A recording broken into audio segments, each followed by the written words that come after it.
اور میرے ساتھ کھیلتے۔ جب تپش پڑتی تو انابی مجھے وہاں سے اٹھا کر صحن میں لے جانے لگتی۔ میں کہتی، انابی وہ دیکھو، وہ سامنے بیٹھے ہیں، مجھے ان کے پاس جانے دو، میں ان کے ہی ساتھ کھیلوں گی۔ اب میں خوب فراٹے سے بولنے لگی تھی اور اپنا معافی الضمیر سمجھا سکتی تھی۔ کون ہیں؟ کہاں ہیں؟ انابی حیران ہو کر پوچھتی۔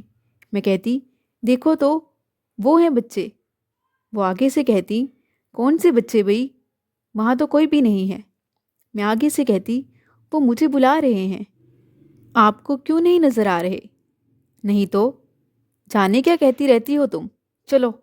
میں جیسے مچل سی جاتی، ادھر کو بھاگتی جدھر وہ ہوتے، اور انابی بھی حیران ہو جاتی۔ وہ آیت الکرسی پڑھ کر میرے منہ پر پھونک مارتی کہ شاید میں ڈر جاتی ہوں۔ انابی نے میری والدہ کو یہ سب بتایا، وہ بھی کچھ پریشان ہوئی۔ اگلے روز وہ مجھے اس وقت دیکھنے آئیں جب میں پائیں باغ میں اپنی مخصوص جگہ پر کھیلنے میں مصروف تھی۔ میرے کھلونے ایک طرف پڑے تھے اور میں ان بچوں کے آگے پیچھے بھاگ رہی تھی جو مجھے نظر آتے تھے۔ میری امی بھی مجھے یوں دیکھ کر پریشان ہو گئی۔ انہوں نے مجھے عجب انداز سے کھیلتے پایا، جیسے کہ میں کسی اور کے ساتھ کھیل رہی ہوں، کسی کے پیچھے بھاگ دوڑ کر رہی ہوں۔ وہ ڈر گئیں اور مجھے دادی کے پاس لے گئیں۔ ان کو سارا احوال بتایا۔ وہ بولی کہ تم پریشان نہ ہو، میرے خیال سے ہو سکتا ہے کہ یہ مکان عرصے سے بند پڑا تھا، ممکن ہے کسی اور مخلوق نے بھی اس میں بسیرا کر لیا ہو۔ تم اس کو درختوں تلے مت کھیلنے دیا کرو، بلکہ پائیں باغ کی طرف جانے والا دروازہ ہی بند کر دو، اور گھر میں تلاوت قرآن کیا کرو، کیونکہ ہو سکتا ہے آپ لوگوں سے کوئی کوتاہی ہوئی ہو۔ میرے گھٹنوں میں درد کی وجہ سے چلا نہیں جاتا، لیکن پھر بھی میں بھی آ کر کبھی کبھار تلاوت کر جایا کروں گی۔ اللہ کے کلام میں بہت طاقت ہے، تمہیں پریشان ہونے کی ضرورت نہیں ہے، آپ ہی سب کچھ ٹھیک ہو جائے گا۔ والدہ نے گھر آ کر بائیں باغ کو جانے والے دروازے کو تالا لگا دیا۔ نتیجہ یہ ہوا کہ میں چڑچڑی اور بیمار ہو گئی، کھانا پینا چھوڑ دیا۔ تب دادی مجھے دم کرانے ایک مولوی صاحب کے پاس لے گئیں۔ اب وہ روز گھر آ کر مجھ پر دم درود کرتے۔ تب میں نے پھر سے کھانا پینا شروع کر دیا، لیکن پائیں باغ کو جانے کی اب بھی ضد کرتی، کیونکہ میرے ساتھی وہاں تھے جن کے ساتھ کھیل کر میں بہت خوش ہوتی تھی۔ انہی دنوں میری بہن پیدا ہوئی۔ اب میں اکیلی نہ رہی تھی، اب چھوٹی کے ساتھ خوش رہنے لگی تھی۔ سب کچھ جیسے نارمل ہو گیا تھا۔ میں نے ضد کرنا چھوڑ دی۔ امی اور دادی بھی مطمئن ہو گئے۔ انابی میری چھوٹی بہن کو لے کر برآمدے کے پاس صحن میں بیٹھتی اور امی کھانا وغیرہ بناتی۔ ایک روز میری چھوٹی بہن برآمدے میں جھولے میں لیٹی تھی اور انابی پاس بیٹھی تھی۔ میں بھی پالنے سے لگی تھی کہ اچانک انابی نے جمائیاں لینی شروع کر دی۔ پھر وہ پاس بچھی دری پر لیٹ گئی اور نہ جانے کب ان کی آنکھ لگ گئی۔ تبھی میں نے دیکھا کہ ایک عورت پالنے کے قریب آئی اور اس نے میری بہن کو اپنے بازو میں اٹھا لیا اور پھر درخت کی طرف چلی گئی۔ یہ منظر دیکھ کر میں رونے لگی تو انابی کی آنکھ کھل گئی۔ میں نے پالنے کی طرف اشارہ کیا۔ وہ حیران ہو گئی کہ فروا کدھر گئی ہے۔ وہ ادھر ادھر دیکھنے لگیں اور شاید پھر یہ سوچا کہ میری امی نہ لے گئی ہوں۔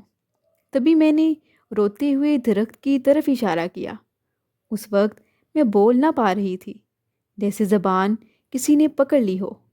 انابی گھبرا کر اندر کو دوڑی اور میری امی کو پکارا، بی بی جان کہاں ہو؟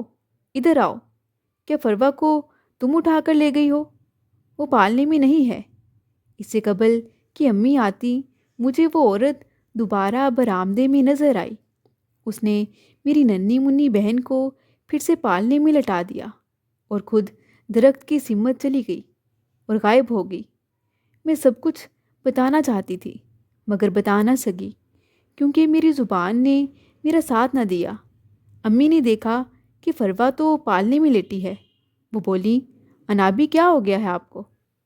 بچی تو یہ سو رہی ہے اور آپ اویلا مچا رہی ہو۔ انابی بیچاری لاجواب تھی۔ خیر، بات شاید ان کی بھی سمجھ میں آ چکی تھی۔ اس سے پہلے کہ وہ امی کو ساری بات بتاتی، ہمیں پیغام آیا کہ نانی کی طبیعت بہت خراب ہے۔ امی ہمیں لے کر نانی کی طرف آ گئیں۔ انابی بھی ہمارے ساتھ ہی تھی۔ کچھ دن ہم وہاں نانی کے پاس ہی رہے، مگر اب انابی کی طبیعت بہت زیادہ خراب ہو گئی۔ انہیں اتنا تیز بخار تھا کہ دوا دارو سے کوئی آرام نہ تھا۔ کچھ دن بعد نانی کی طبیعت ٹھیک ہوتے ہی ہم ابو کے ساتھ گھر آ گئے، مگر انابی نانی کے گھر ہی تھی۔ ایک ہفتہ بعد ان کی وفات ہو گئی۔ ان کی وفات کا ہم سب کو بہت دکھ تھا۔ امی بھی اب اکیلی ہو گئی تھی۔ وہی عورت بعد میں بھی کئی بار مجھے پائیں باغ میں اور نلکے پر دکھائی دی۔ کبھی بچے اس کے ساتھ ہوتے اور کبھی وہ اکیلی ہوتی۔ وقت گزر رہا تھا اور میں 6 برس کی ہو گئی۔ اب مجھے کچھ کچھ سمجھ آتی جا رہی تھی۔ اب اس گھر میں کسی کو کچھ نہ کچھ غیر معمولی ضرور محسوس ہوتا تھا، لیکن ایک میں ہی تھی جو کبھی کچھ اور کبھی کچھ دیکھتی تھی اور کسی سے بیان بھی نہ کر سکتی تھی۔ ایک بار دیکھا کہ کچھ لڑکے اور لڑکیاں بیری کے درخت کے ارد گرد چکر لگا رہے ہیں اور 2 عورتیں نلکے پر کپڑے دھو رہی ہیں۔ ایک بار جاڑے کے موسم میں دیکھا کہ درخت پر آم لگے ہیں۔ ضد کرتی کہ امی آم توڑ کر دو۔ وہ کہتی، اے ہے، یہ کیسی بن موسم برسات ہے بھئی؟ کیا سخت جاڑے میں کبھی آم کا پھل آتا ہے؟ کہاں ہے آم؟ وہ دیکھو، وہ رہے۔ میں اصرار کرتی، لا دو نا۔ وہ مجھے وہاں سے کھینچ کر لے جاتی اور کہتی، ارے بھئی، مجھے نہ ستاؤ، وہاں کچھ نہیں ہے، چلو اندر چلو۔ کبھی کھینچتی ہوئی کمرے میں لے آتی۔ میں روتی رہ جاتی۔ اب سوچتی ہوں، نہ جانے میرے والدین مجھے کیوں نہ سمجھتے تھے، آخر کیوں وہ اس طرف کوئی دھیان نہ دیتے تھے، حالانکہ ان کو وہ گھر چھوڑ دینا چاہیے تھا۔ جانے یہ کیسا عجیب و غریب سا سما تھا کہ گھر میں مجھے کچھ نہ کچھ غیر ایسے معمولی وجود نظر آتے تھے، جبکہ کسی اور کو نہیں۔ خدا جانے ان دنوں میری آنکھوں میں کوئی ایسی قوت در آئی تھی جو ان چیزوں کو بھی دیکھ لیتی تھی جن کو عام آنکھوں سے نہیں دیکھا جا سکتا تھا۔ 7 سال کی عمر میں مجھے دور دراز فاصلے پر ہونے والی باتیں سنائی دینے لگی۔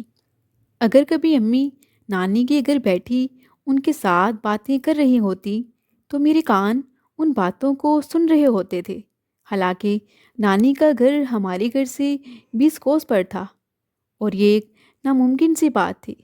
رات کو اپنے بستر پر لیٹی ہوتی تو ساتھ والے گھر میں دادا دادی، چچا چچی اور ان کے بچوں کے درمیان ہونے والی گفتگو کو میرے کان سن رہے ہوتے۔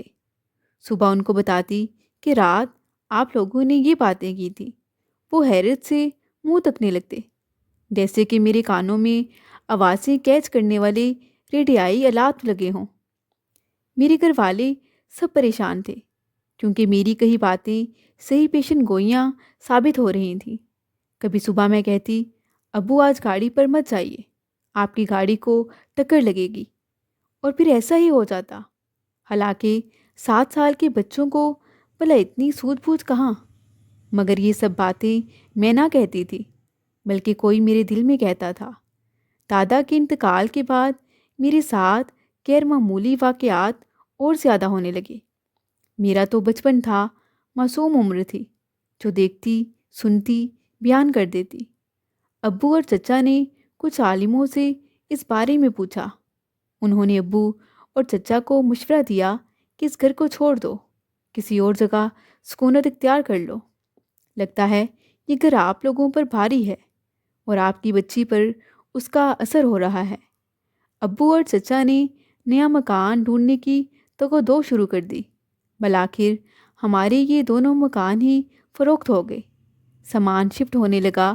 جس روز ہمارا وہاں آخری دن کا قیام تھا، رات کو میں نے اپنی کھڑکی سے دیکھا کہ کچھ لوگ صحن میں جھاڑو دے رہے ہیں اور عورتیں ان کی مدد کر رہی ہیں۔ بچے ہاتھوں میں دیے لیے تھے جن کی روشنی چاندنی جیسی تھی۔ وہ میری طرف افسردہ نگاہوں سے دیکھ کر ہاتھ ہلانے لگے، یہ وہی بچے تھے جن کے ساتھ میں بچپن میں کھیلا کرتی تھی۔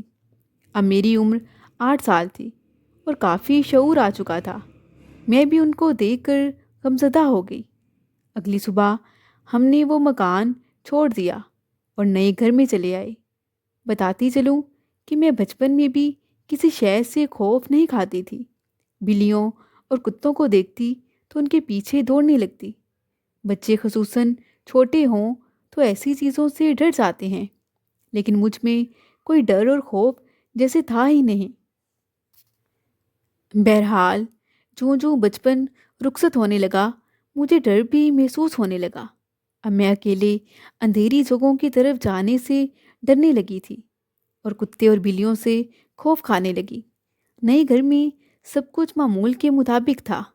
صد شکر کہ وہ غیر معمولی حالات اور چیزیں جو میں نے پرانے گھر میں دیکھی تھیں وہ اب نہیں دکھائی دیتی تھیں۔ وہ سب کچھ بچپن کی باتیں اور ماضی کا قصہ بن چکی تھیں اور وہی پرانے گھر میں ہی رہ گئی تھیں۔ نئے گھر میں والد صاحب نے آتے ہی خیرات کی اور گھر کا صدقہ دیا، بکرے کاٹ کر غریبوں میں کھانا تقسیم کیا اور 40 دن تک تلاوت قرآن بھی اس مکان میں کرواتے رہے کہ گزشتہ مکان میں جو غیر مرئی طاقتیں اگر تھیں تو وہ یہاں ہمارا پیچھا نہ کریں۔ یہ نیا گھر ہمیں راس آیا، یہ ہمارے لیے مبارک ثابت ہوا۔ یہاں کسی وہم اور وسوسے نے ہمیں نہیں گھیرا۔ سبھی پرسکون اور مطمئن ہو گئے، مگر میں مطمئن نہیں تھی۔ میں کافی کم گو تھی، مگر مجھے اب شعور آ چکا تھا، اس لیے ہمہ وقت یہی سوچتی رہتی تھی کہ میں بچپن میں پرانے گھر کے اندر جاگتی آنکھوں سے جو دیکھا کرتی تھی وہ سب آخر کیا تھا۔ بچپن میں تو نہ سمجھی میں کچھ سمجھ نہیں آتی تھی، مگر اب شعور آنے کے ساتھ وہ سب مناظر مجھے بے چین رکھتے۔ میں بلانا چاہتی بھی تو ان مناظر کو بلا نہیں پاتی تھی۔ جب کبھی بھولنے کی کوشش کرتی تو میرے ساتھ کچھ ایسا ہو جاتا کہ مجھے سب کچھ دوبارہ سے یاد آنے لگتا اور میں کسی کو کچھ بھی بتا نہ پاتی تھی۔ یوں ہی وقت گزرتا گیا۔ میری زندگی میں چھوٹے موٹے ایسے واقعات ہوتے رہے۔ کبھی میں خواب میں ان بچوں کو دیکھتی، کبھی میں خواب میں ان کے گھر ہوتی، کبھی ان بچوں کے ناموں سے گھر کے بچوں کو بلاتی۔ سب کہتے اس کا نام تو یہ ہے، تم تو نئے نئے نام ہی لیتی رہتی ہو۔ کبھی میں بیٹھے بیٹھے خواب دیکھنے لگتی۔ اب میں بڑی ہو چکی تھی، مجھ میں یہ تبدیلی آئی کہ اب میرا دل کرتا میں اسی گھر جاؤں، لیکن میں جا نہیں سکتی تھی۔ میں اپنے بھائی اور چھوٹی بہن کے ساتھ کالج جاتی تھی، مجھے اکیلے کہیں آنے جانے کی اجازت نہ تھی۔ ایک بار جب بہت زیادہ وہاں جانے کو دل چاہا تو میں نے موقع پا کر جانے کی کوشش کی، مگر سڑک پر ہی مجھے میرا چچا زاد بھائی مل گیا جو ہمارے لیے سگے بھائیوں جیسا ہی تھا۔ اس نے مجھ سے پوچھا کہ کہاں جا رہی ہو؟ میں بتانا چاہتی تھی لیکن بتا نہ سکی۔ مجھ سے کوئی بہانہ بھی نہ بن پا رہا تھا، مگر بولی کہ سہیلی کے گھر جا رہی ہوں۔ بھائی کہنے لگے لیکن تمہاری تو کوئی دوست ہے ہی نہیں۔ میں بتاتی چلوں کہ میں کبھی بھی کسی کو دوست نہیں بناتی تھی، ہمیشہ سے کم گو اور سب سے الگ تھلگ رہتی تھی۔ نہ جانے بچپن کا مجھے کیا اثر تھا کہ مجھے کسی کے ساتھ زیادہ باتیں کرنا بھی اچھا نہ لگتا تھا، اس لیے میں کسی لڑکی کو بھی دوست نہ بنا پائی۔ بھائی نے مجھ سے پوچھا کہ امی کو بتایا؟ میں نے نام میں گردن ہلائی۔ وہ مجھے ڈانٹ کے گھر چھوڑ گیا اور امی سے کہا کہ اس پر نظر رکھیں، اکیلی نہ جانے کہاں جا رہی تھی، پتہ نہ زمانہ کتنا خراب ہے۔ وہ تو اچھا ہوا میں نے دیکھ لیا۔ امی نے مجھ سے باز پرس کی تو میرے پاس کوئی بہانہ نہیں تھا، کیونکہ کالج سے بھی ان دنوں چھٹیاں تھیں۔ اب گھر میں سب مجھے عجیب نظروں سے دیکھنے لگے، کیونکہ ہمارے ہاں لڑکیوں کو اکیلے کہیں بھی جانے کی بالکل بھی اجازت نہ تھی۔ وقت تیزی سے گزرتا رہا اور میری پڑھائی مکمل ہوگی۔ اب گھر والے میرے لیے رشتے ڈھونڈنے لگے۔ میں چونکہ اچھی صورت کی تھی اس لیے اچھے گھرانوں کے رشتے آئے، مگر امی ابو کو کوئی رشتہ پسند نہیں آ رہا تھا، اور مجھے بھی پتہ نہیں کیوں شادی کے نام پہ ایک عجیب سی بے چینی محسوس ہوتی تھی۔ جوں جوں گھر میں میری شادی کا تذکرہ ہوتا، میرا دل چاہتا کہ یہاں سے بھاگ جاؤں اور میری کبھی شادی نہ ہو۔ لیکن اب والدین ہر صورت مجھے اپنے گھر کا کر دینا چاہتے تھے۔ بالآخر ان کو ایک رشتہ پسند آ گیا اور میری منگنی ہوگی۔ اسی رات میں نے خواب میں دیکھا کہ میری شادی ہو گئی ہے، اور حیرت زدہ بات یہ تھی کہ میری شادی میرے بچپن میں ساتھ کھیلنے والے ان بچوں میں سے ہی ایک دوست کے ساتھ ہوئی ہے، اور میں پھولوں سے سجے ہوئے کمرے میں بیٹھی ہوں، اور میرا بچپن کا وہ دوست جو اب میرا شوہر بن چکا تھا میرے پاس بیٹھا ہے، اور ہم دونوں ہی بہت خوش ہیں اور ایک دوسرے کے قریب بیٹھے ہیں۔ صبح جب میری آنکھ کھلی تو میں بہت اچھا محسوس کر رہی تھی۔ رات کا وہ خواب میرے ذہن سے نکل ہی نہیں پا رہا تھا۔ ایسا لگ رہا تھا جیسے وہ خواب نہیں کوئی حقیقت ہو۔